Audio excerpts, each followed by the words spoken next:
Вчера поступил звонок на телефон домашний с сообщением, что моя дочь Елена, прямо называют имя, сбила на машине пешехода. И чтобы не испортить ее репутацию, должность, чтобы не испортить ей карьеру, нужно помочь материально потерпевшему.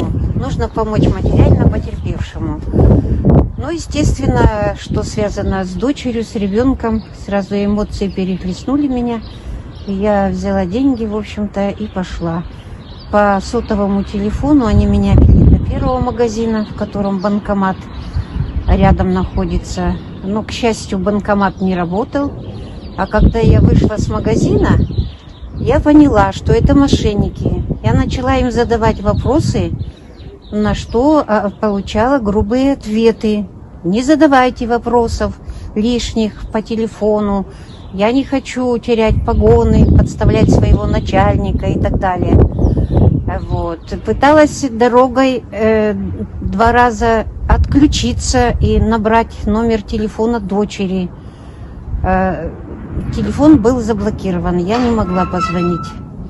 Подошла к магазину «Магнуму», обратилась к молодому человеку набрать номер телефона моей дочери. Он мне отказал.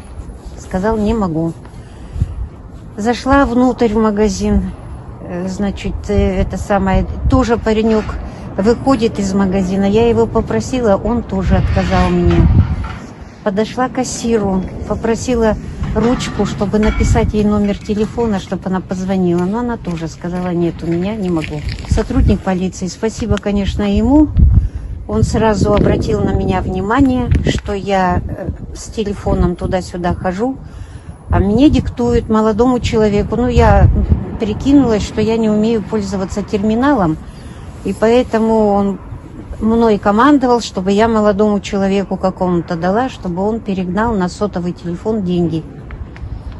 Вот. Я говорю, что в магазине нет молодых, одни старые, вот дедушки, бабушки, дети маленькие.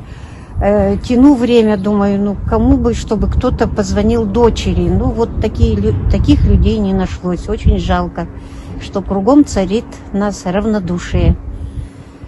Вот, спасибо молодому человеку, сотруднику полиции, который обратил на меня внимание, подошел и предотвратил вот это преступление. Мимо проходящим горожанам хотелось бы пожелать немножко доброты побольше, милосердия и не проходить мимо людей безучастно.